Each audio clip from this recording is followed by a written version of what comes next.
Summer Triangle, a short story from the Theater of Magic by Rafael Cosentino.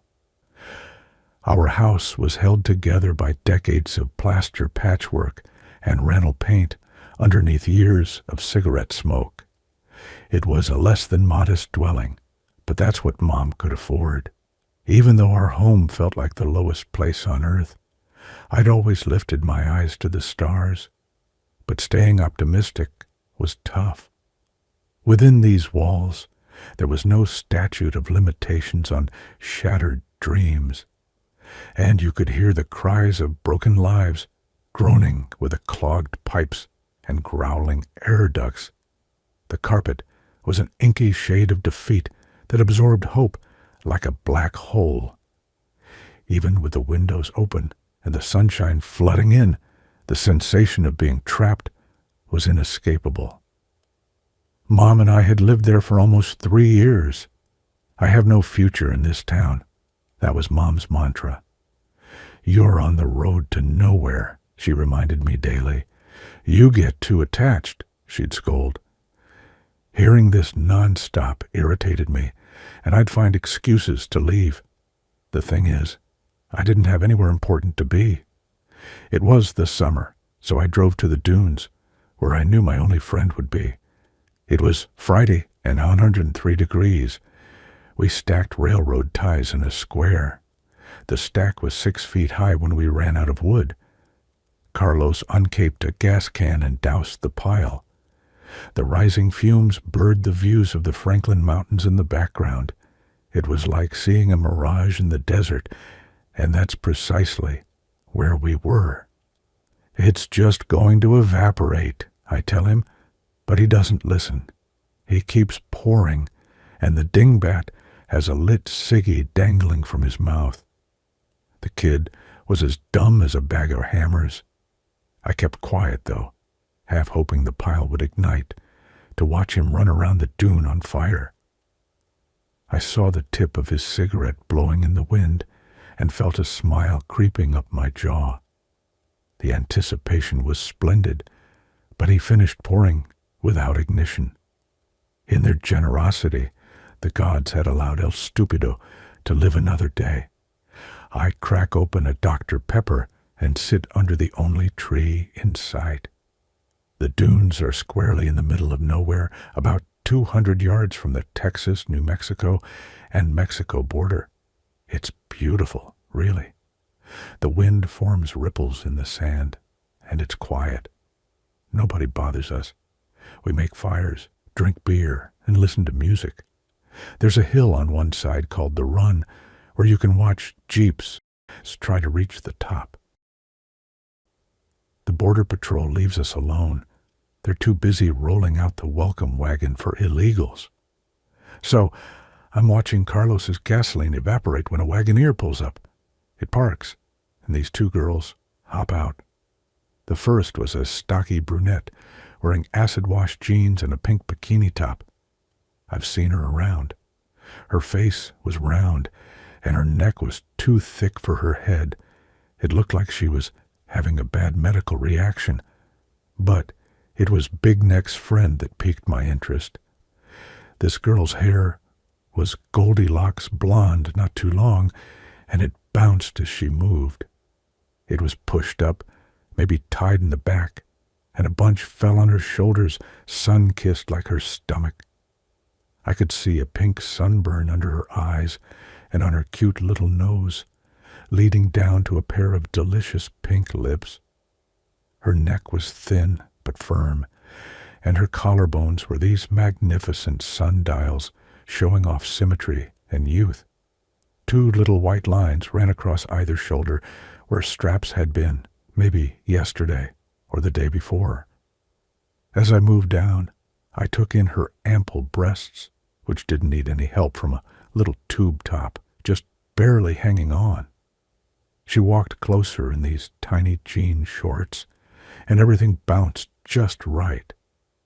The fire alarm went off when I saw her eyes. They were treasure chests filled with turquoise and diamonds that sparkled in God's bathtub, and I froze up when she looked in my direction. Without overstating the moment, she was as glorious a creature as I'd ever seen. The pair were a couple years older, maybe 17. They strolled over to Carlos and started asking about the bonfire. What time? Who's coming? What should they bring and all that? Carlos answered their questions without even looking up. El Stupido is still conjuring mirages at 86 cents a gallon. He wasn't wearing a shirt, and they were checking him out. He had a fantastic build and beautiful brown skin. That was my friend, the Mexican lion. But he's not introducing me or asking their names. The stars must have been aligned because the blonde looks over and smiles. God was throwing me a lifeline. Her look shot a lightning bolt down the back of my legs. I grinned right back only because I was paralyzed and couldn't do much else. "Hi, I'm Enna," she says in a voice I can only describe as sultry. It wasn't girly. It was older, and a slight raspiness held it together. Now Carlos is staring. "Hi, Enna. I'm Alex," I say, nearly trembling. Carlos snickers, but Enna is still smiling. The four of us talk for a minute about the bonfire. And then Big Neck tells us they'll be back tonight. Then the two returned to the Wagoneer and drove off. It must have been after 9 that night when I saw her again. Now, there were dozens of kids everywhere, mostly older. I was pumping air into the keg. Suddenly, I see Enna appear near the edge of the bonfire. I don't look up and feel panic build in my chest as she moves closer. I catch her looking around, so I rummage through a plastic bag and hand her a cup. "Thanks, Alex," she says in that delicious voice. Even though it's only been a few hours, she remembered my name. I play it cool, but I can't stop smiling. "Sure," I reply. "It's Enna."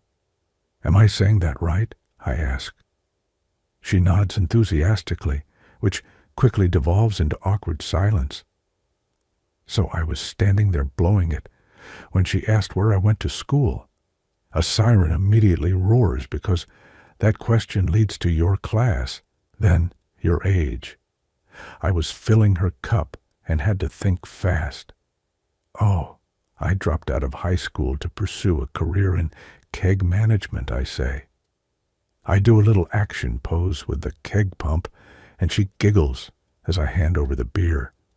A little foam dripped on her wrist, and I apologized for the heavy pour. "You have beautiful eyes," she says to me. Now, I'm feeling enthusiastic. "Thank you, Enna. I was about to make the same observation. I do have beautiful eyes," I say. We both giggle.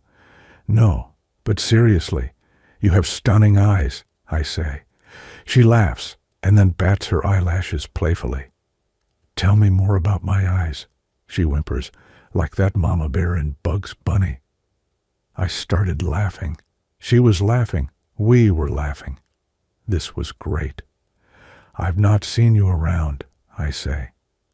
"I've only been here a couple of times," she admits, and I can see her looking around the dune. I thought she might walk away. "Have you seen the view from the top of the hill?" I ask. Enna shakes her head. I point and ask if she wants to look with me, but she takes a minute to ponder the question. She studies my face and gives me the once-over. "I'm not a serial killer, just a serious kegger," I say. But it sounded better before it came out of my mouth.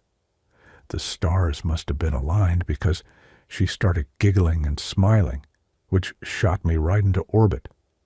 "Sure, let's check it out," she says. I could see Carlos staring at us, and he was scowling, but I ignored him.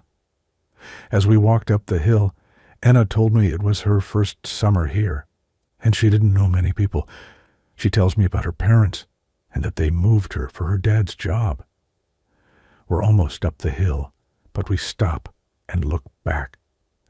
Carlos's bonfire was practically an inferno now. The flames are so high you can probably see them from the highway.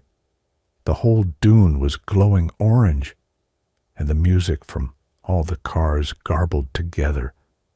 There must have been 50 kids down there, and a few were dancing. When we reached the top, she gushed about the view.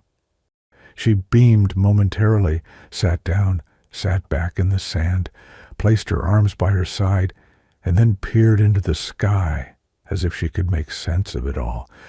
So I sat back and looked up too. The night sky was clear and bright. "Vega, Vega, Vega," she says slowly, then points. My eyes run up her arm, past her wrist, and slide against her beautiful finger until I spot it. Then she moved her finger down a bit. "That's Deneb over there, and a little lower and to the right. That's Altair. All three make up the summer triangle." I didn't know anyone who could point out stars. "I'm genuinely impressed," I say. "I don't know much about stars or constellations, but it's fascinating."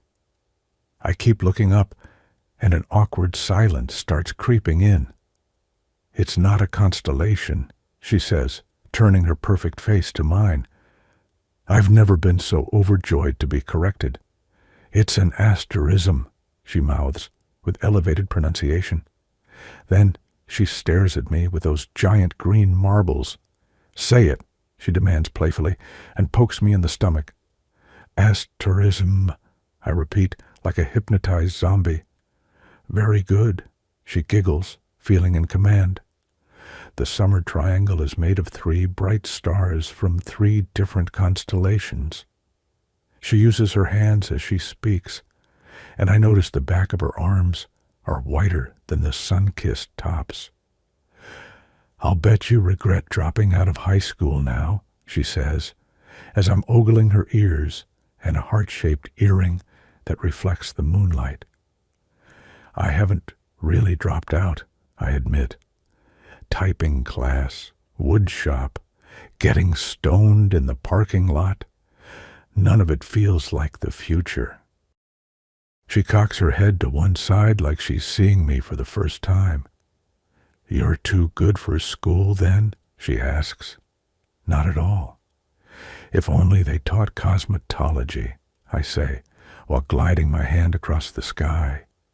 We both giggle. Learning about asterisms is more enlightening than getting stuck with my hands on the home row. I could tell she didn't understand, so I placed my hands on an imaginary typewriter. "FFF, JJ, I say in the same zombie voice, pushing my pointers down. "Oh, for sure, typing is a total waste of time." "They'll have computers to do that," she replies, staring up. "I don't think I'll forget this lesson," I say, and she looks at me again. "The teacher smells good, and the view is glorious." I didn't take my eyes away either. I couldn't. Enna's smile grew wide enough that I could see her teeth, perfect specimens. Her smile grew, as did mine, until we began laughing again. I could sense she was comfortable, which put me at ease. "Please continue the lesson," I say, and look up again. "Okay, Vega appears as the brightest star in the constellation, Lyra, and is shaped like a harp." Now I'm staring into heaven and hanging on her every word. "Deneb is the brightest and most dazzling star in the constellation Cygnus the Swan, and Altair is the brightest star in the constellation Aquila the Eagle." I start wondering what older guys would say. "Which star is the closest?" I ask. "Altair," she replies confidently. I wondered who was teaching her this stuff. She was so much more intelligent than girls I knew. I immediately stood up. I had to. "Do you want another beer?" I ask nervously. "I sure do." I grab her cup and run down the hill to fetch a couple more. Carlos seems annoyed. He asks me what I'm doing up there and if I'm coming down. I ignore him, fill the cups, and run back. I fall back into my spot without appearing overly enthusiastic, and she takes the beer. "The question is," she says, holding a dramatic pause. Now I'm thinking she's about to ask my age. Hey, it was fun while it lasted. "Do you have a girlfriend?" she asks awkwardly. That turned me on like a light switch, and for a moment I was paralyzed. "No, do you?" I asked nervously, without intending it to be funny, and she erupted in laughter again.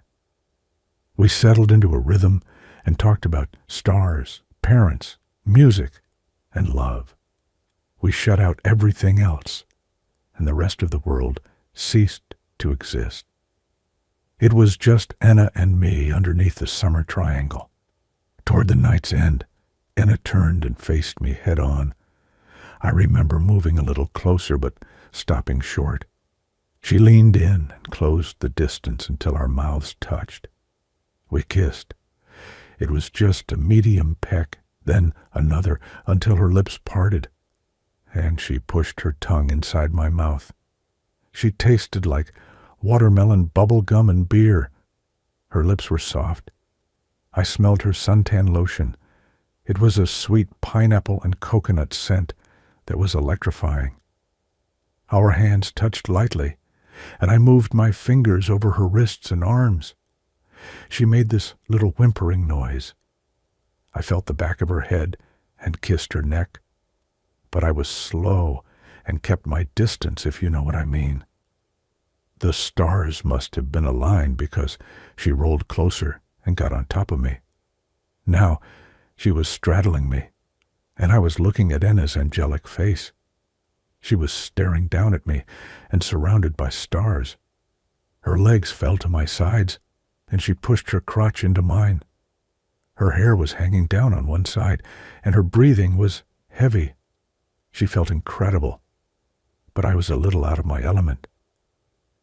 You might assume my shock was inexperience, but I've been straddled once or twice. She moved her face down to me, and we kissed again. We held each other. She allowed her weight to rest on me. It was heaven on earth. We touched, smooched, and talked a little longer, and then it was over. We were walking down the hill, and there were less cars below. The fire was almost burnt out, just flaming ash now. I watched bright orange embers float into the sky. Anna grabbed my hand. "Do you like swimming?" she asked. "I love swimming," I say, even though I didn't. Anna tells me they have a pool and invites me to her house the next day. I didn't know anyone with a pool. "Be there around noon," she orders. I must have repeated the address in my head 20 times. 409 Pocono Lane, off Shadow Mountain. We said goodbye. She kissed my cheek and smiled. "Good night," I said. On the ride home, Carlos was unusually quiet. I wait for him to ask about the night, but he stays silent, and I can tell something is eating him. El Stupido was never one to revel in my happiness. I was poor, uncultured, and destined for mediocrity. That put him at ease. Yes, I was naive, ignorant, and had no direction. My mother gave me zero guidance, so everything I knew came from public school and friends. Can you imagine any better advice? It was 1986. I was in West Texas and learning how to use a typewriter. I couldn't have known how much trouble I was being prepared for, but I sensed it. Carlos's parents were still married. He had a beautiful home, they had money, and he was going to college. In our friendship, he always had the upper hand. What bothered him tonight was the coconut and pineapple scent on my clothes. It lingered in the car exquisitely. I saw him try to ignore it. He played it calm for a few minutes, but finally rolled the window down. The car filled with hot night air. When he finally rolled it back up, the smell was gone. That made him feel better. He inhaled deeply and let it out again. Ah, I woke to the sunlight passing through my bedroom window. I stared at the plaster on the ceiling long enough to notice the pattern. You can spot the shoddy quality best in the morning because the sun cast elongated shadows on the popcorn spackle. The shadows spread across the ceiling, forming a giant maze, but only for about 2 minutes each morning. My eye finds the path from the window above, through the shadowed labyrinth, to my closet on the other side of the room. One of the closet doors is broken and hanging off the slider. I rummaged through the closet and picked out a yellow Corona tank top, but changed my mind and tossed it back. I didn't want her parents' first impression to be of some low-rent West Texas party boy. I chose a cowboy snap-up because the shirt's little metallic stripes matched my sunglasses.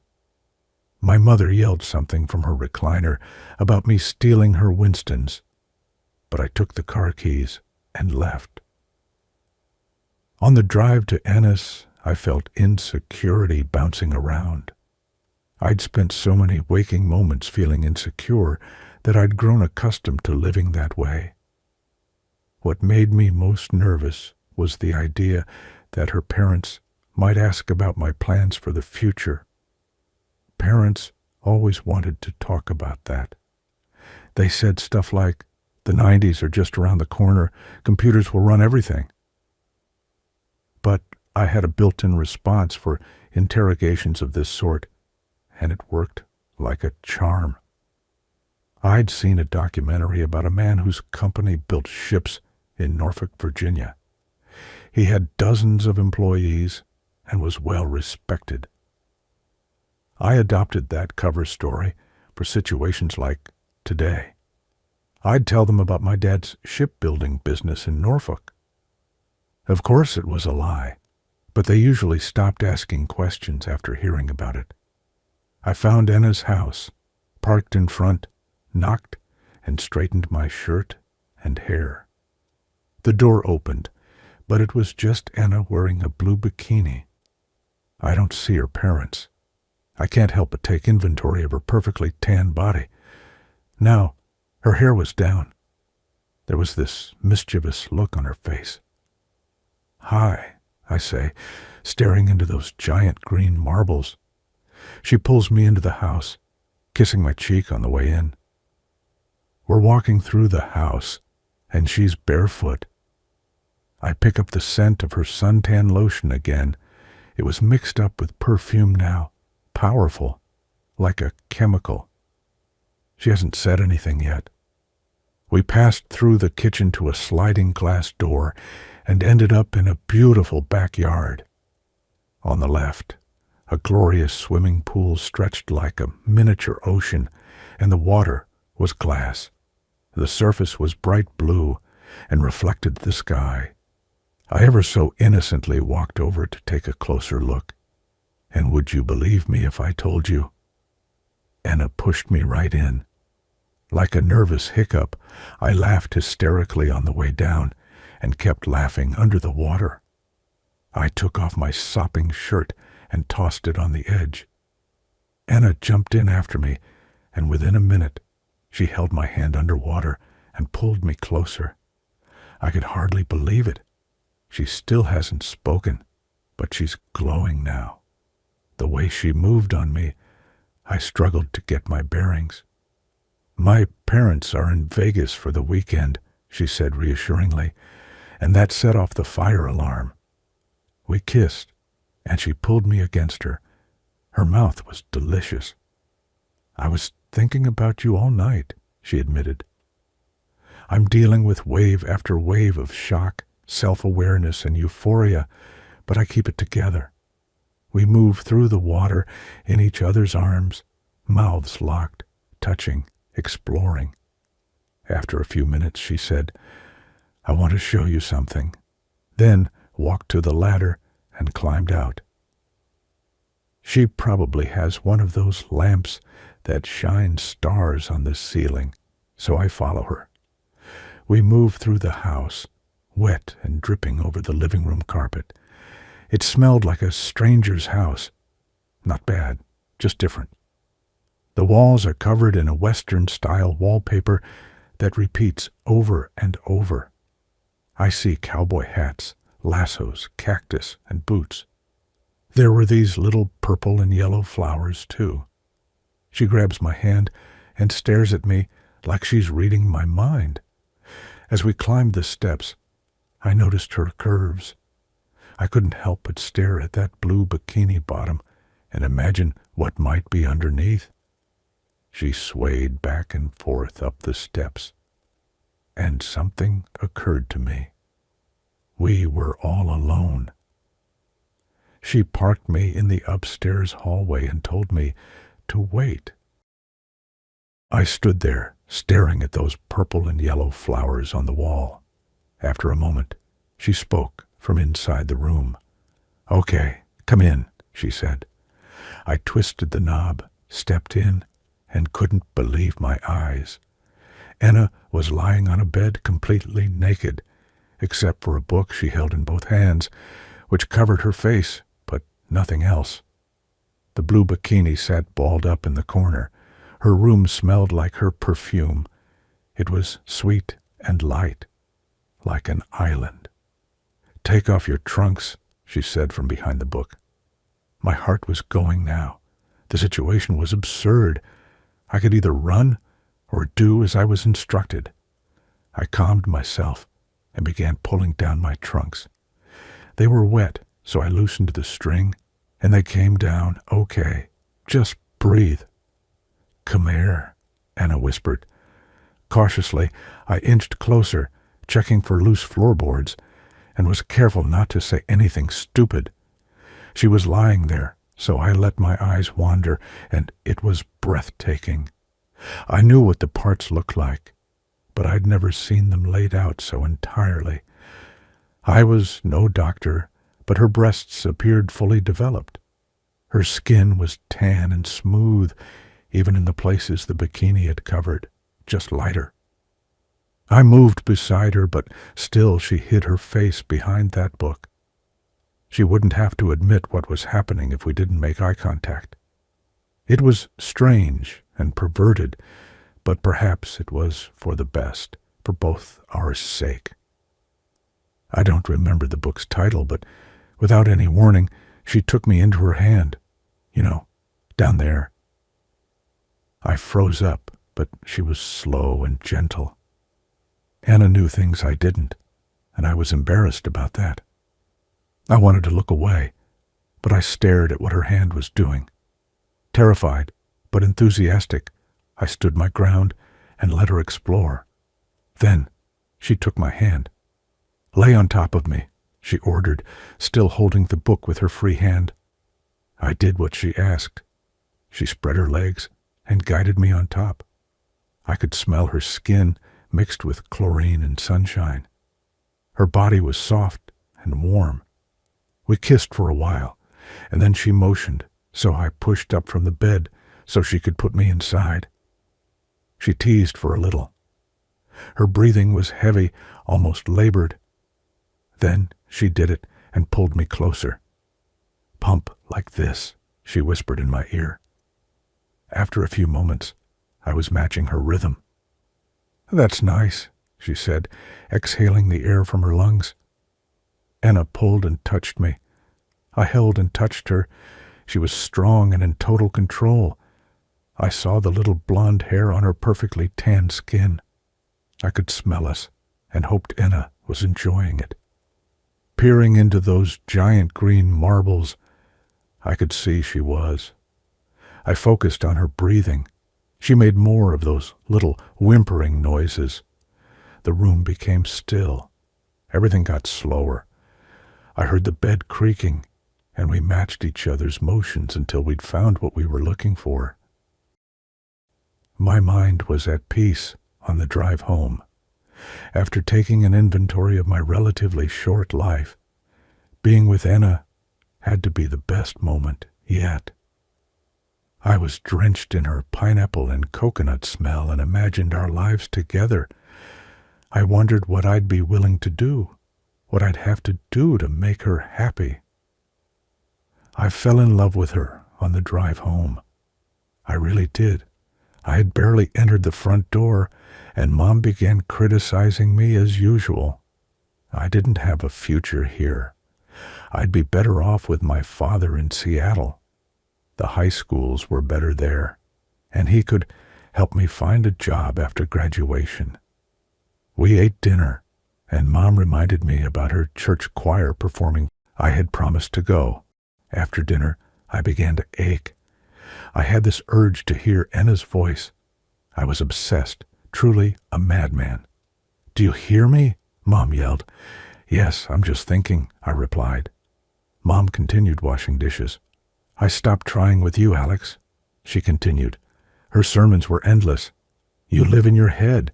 You think you know better than everyone else. The world can be a harsh teacher, but that's the only teacher that will get through your thick head." "Sorry, Mom," I said, trying to calm her. The woman was always disappointed. Nothing could get me to leave now. I could hardly speak when I left Enna's house and had forgotten to get her number.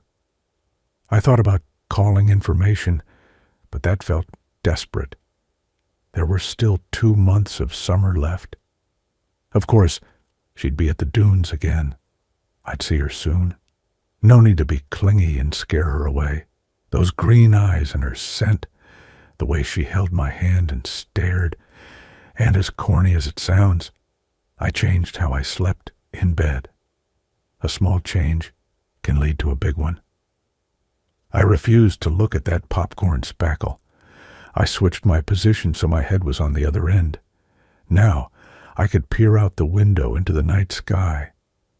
I'd find the summer triangle and imagine Enna lying beside me in the sand, smiling and pointing out asterisms.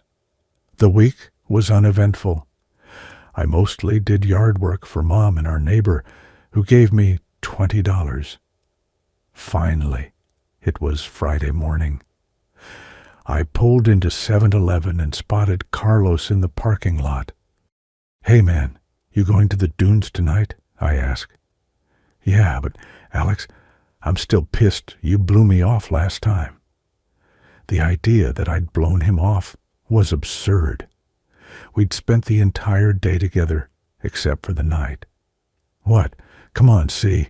You're my Mexican lion always," I tell him. "You're going to let a girl come between us?" I asked, and he smiled. "I'll be there for sure, but not till later. My mom is singing tonight, and I promised I'd go." He nodded. "You making a bonfire again?" I ask. "Nah, man, that's a big hassle," he says. "I bust my ass keeping the fire going, and all the girls get taken." He smiles, and I know we're okay. "I hear that," I reply. "See you tonight, Seaman." Mom's performance was beautiful. She dressed in an outfit she'd picked out at the downtown thrift store. Her choir friends cracked on her fashion, screaming she could only be described as a Southwest disco gypsy. They were hicks, but good salt-of-the-earth folks. I found Mom's name in the program. She even had a short solo. I'd never seen the church so full, but I'd never been to church on a Friday night, so what did I know? She was beaming with excitement. When it was over, I gave her a big hug. I wondered if she could understand what was happening to me. She stared at me longer than usual. It was past 10, but I could reach the dunes in 20 minutes. When I arrived, I saw about 30 cars. I scanned around, and lo and behold, there it was, Big Neck's Wagoneer. Enna had to be here too. I drove past the big dune and parked by the hill. I walked up the dune and could hear music and laughter over the ridge. As the scene came into view, I saw a few kids sitting huddled by a small fire. As I moved closer, the music grew louder. I noticed familiar faces and could make out most of the usual suspects. Then, right between some people standing, I spotted blonde hair on a girl sitting down. It was Enna. She was sitting in Carlos's lap. They were kissing. and had their arms around each other. I could hardly process what I was seeing. I stopped walking and stood there completely still. This had to be a bad dream. It can't be. They were just playing a cruel trick on me, but there she was, straddling him. My heart sank into my stomach, and a knot formed in my neck. Anna looked in my direction, and our eyes met, but just as fast, her eyes moved away. She'd taken Carlos in the spur of the moment, and Carlos was happy to fill in. Neither of them had given me a second thought.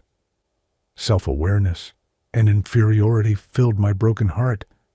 I was nothing, no one. Instinctually, I turned away and returned to the car, tears streaming down my cheeks. I felt defeated, embarrassed, and too unworthy to confront them. Pressure welled up in my sinus. My hands were trembling. Seeing my hands shake as I tried to start the car was surreal.